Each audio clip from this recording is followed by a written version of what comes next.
Bem-vindos ao canal On-Off. Vamos supor que nosso sistema possui dois planetas. Vamos chamá-los de Planeta 1 e Planeta 2.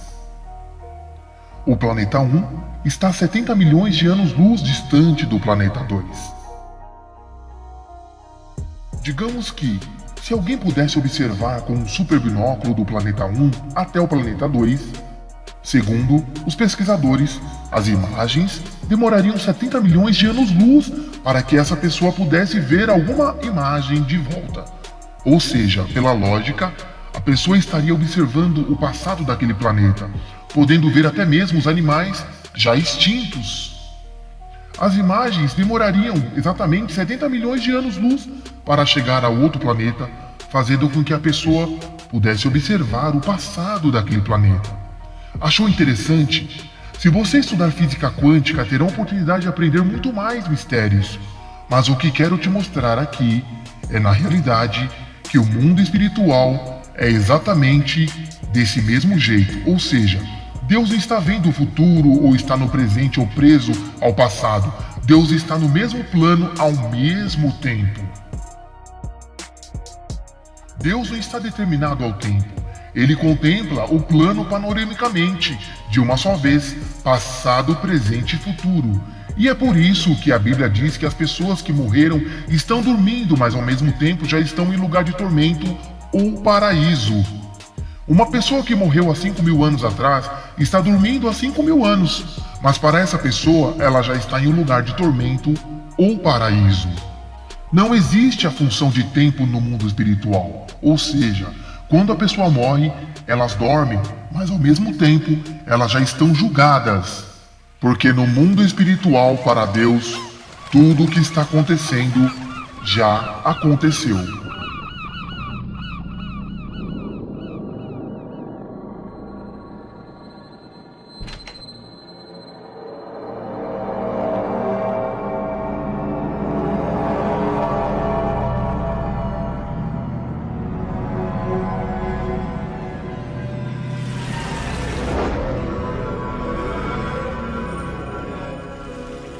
Referente às profecias de Daniel e o que estamos passando nos dias de hoje, será que não seria a hora de darmos ouvido às profecias de Daniel e então entendermos de uma vez por todas o que estamos vivendo nos dias atuais?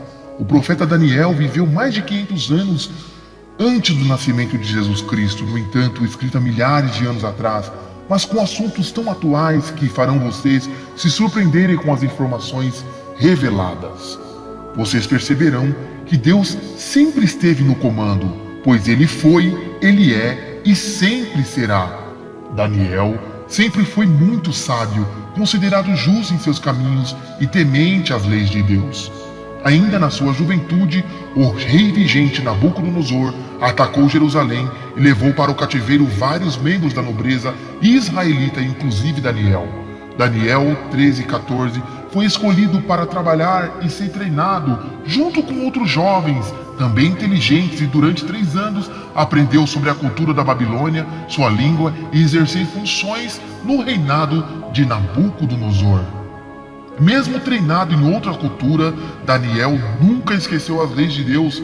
Sempre recusava o manjar do rei, que eram oferecido a outros deuses, e por conta da sua fidelidade, ele foi abençoado com o dom da visão. Daniel adquiriu de Deus um dom para interpretar sonhos, e a sua inteligência logo se fez fama entre todo o reinado. Em Daniel 2:17, o rei teve um sonho, e ninguém conseguiu interpretar. Então Daniel e seus amigos Ananias, Misael e Azarel oraram ao Senhor, e Deus deu uma resposta acerca do sonho do rei. E Deus revelou a Daniel que era a respeito do futuro acerca de um reino eterno. E o rei ficou impressionado e fez o Daniel o governador da província. E essa profecia está se cumprindo há mais de 2.500 anos. E estamos vivendo a última parte dessa profecia.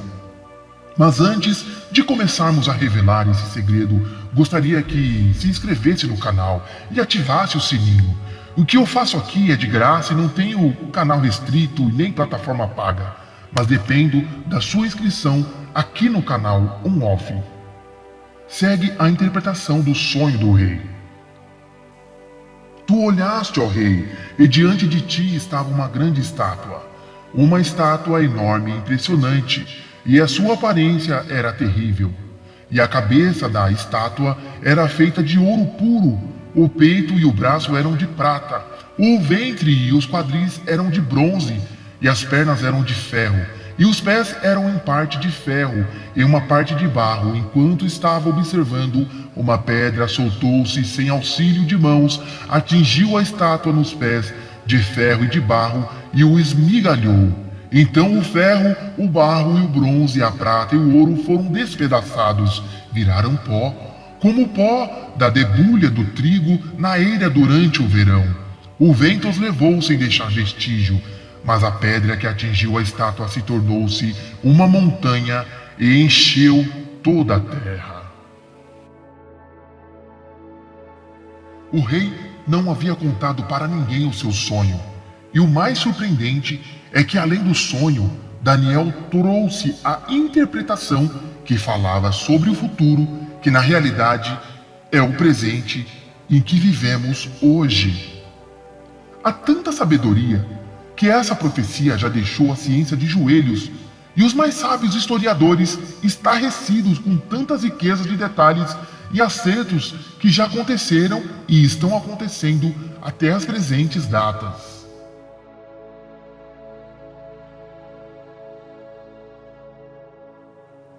A primeira parte da estátua vista pelo rei durante o sonho era uma cabeça de ouro, e a seguinte explicação seria: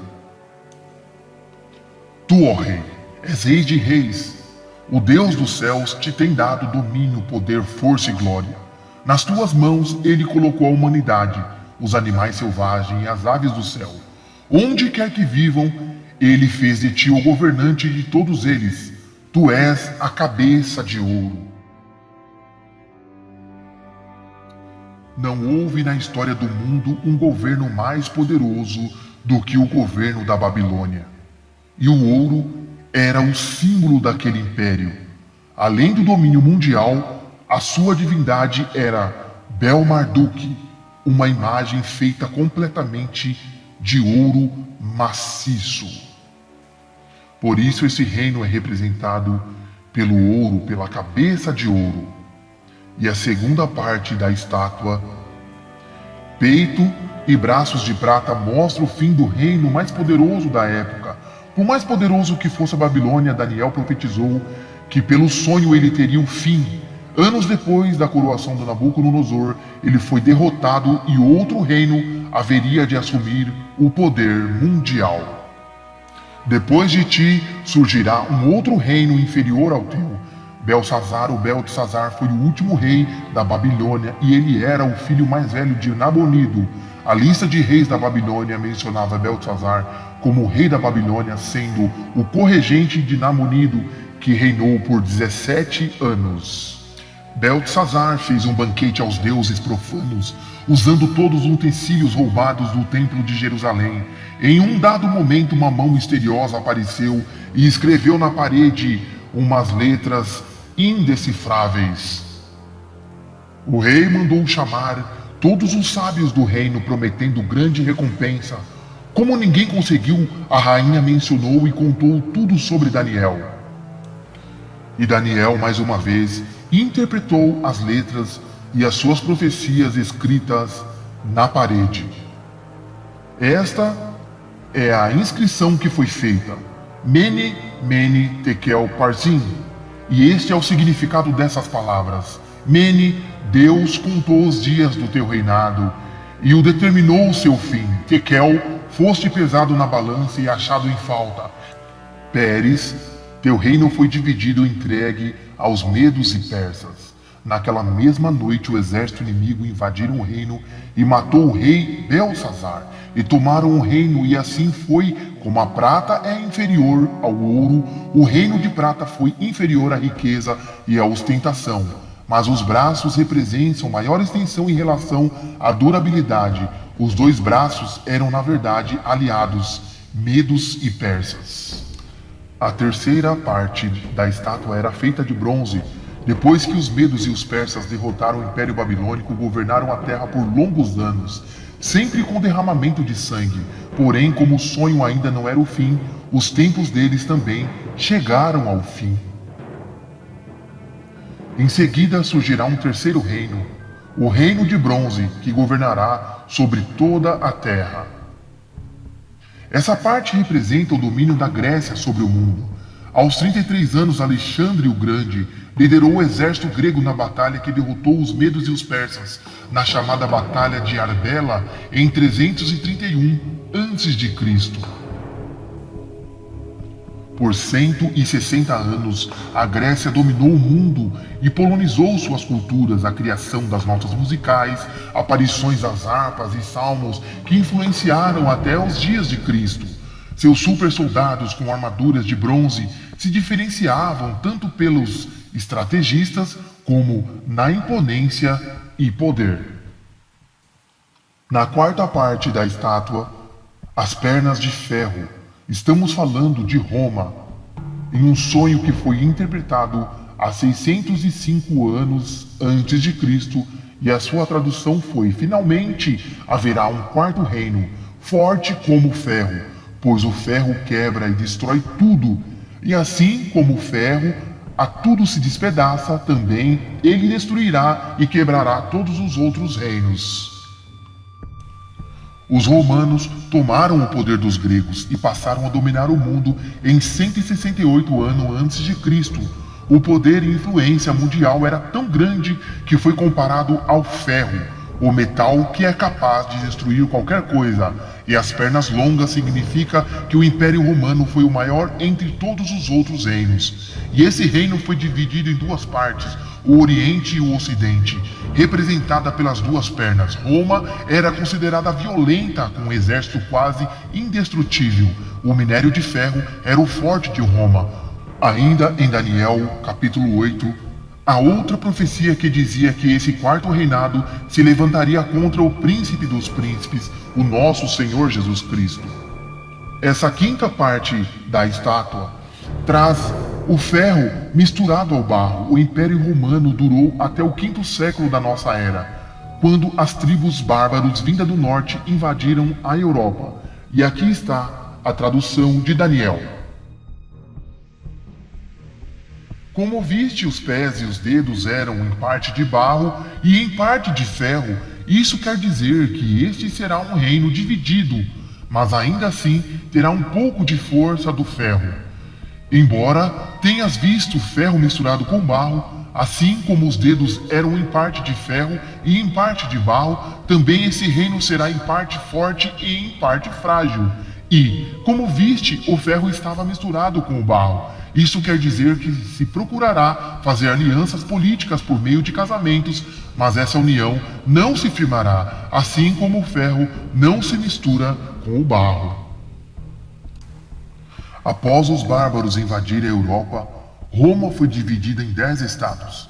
Exatamente os 10 dedos do pé da estátua, essas divisões foram os francos que fundaram a França, anglo-saxões que formaram a Inglaterra e, consequentemente, os Estados Unidos, os germânicos que tornaram a Alemanha, suevos, que mais tarde seria Portugal, visigodos, que formaram a Suíça, lombardos, no norte da Itália, e os vândalos, érulos e estrógolos, que foram totalmente destruídos.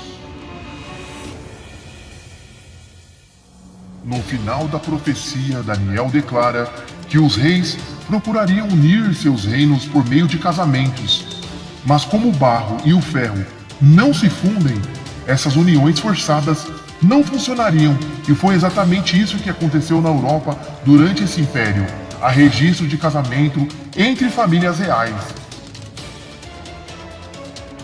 Durante a Primeira Guerra Mundial, quase todos os reis eram parentes, pais, sobrinhos e avós, que brigavam entre si, caindo assim a monarquia e dando lugar à república. E a profecia se encaixa nos nossos tempos, pois nunca houve outro império universal. Napoleão Bonaparte e Hitler até que tentaram unir politicamente as nações. Porém, sem sucesso. Logo depois que Daniel termina de revelar ao rei Nabucodonosor o significado das diferentes partes do corpo da estátua, uma pedra que destruiu a estátua, tornando-a uma montanha de pó, era o poder e o domínio de Deus que firmara o seu reino nesse mundo para sempre.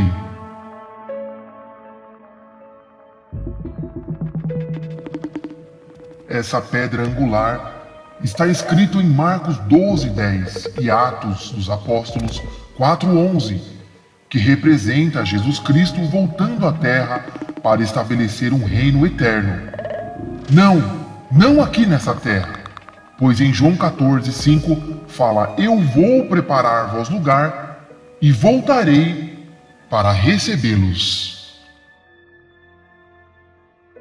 Estamos vivendo exatamente perto desses dias, que o reino será estabelecido e jamais será destruído. Daniel 2:44, jamais será dominado e destruirá todos os outros reinos. Essa época que estamos agora são os dedos da estátua. Estamos no fim dos impérios e início de um novo tempo. Em Apocalipse 13, fala desses 10 dedos, mas representado por uma besta de 7 cabeças, 10 chifres e que tem uma diadema em cada um, e sobre as suas cabeças, nome de blasfêmias. Haverá então, pela nova ordem mundial, a tentativa de uma última criação de 10 reinos ou nações líderes mundiais que virão dessas 7 cabeças. Esses 10 reinos também não irão sobreviver, mas, pois estão fundidos com ferro e barro, pois irão se fundir religiosamente, comercialmente e irão ditar as regras. Sobre a nova ordem mundial será a grande tribulação dos últimos dias. Mudarão a forma de pensar sobre Deus, Jesus Cristo e tudo o que representa a fé cristã. Farão uma nova moeda, terão um novo Deus e o seu número será 666.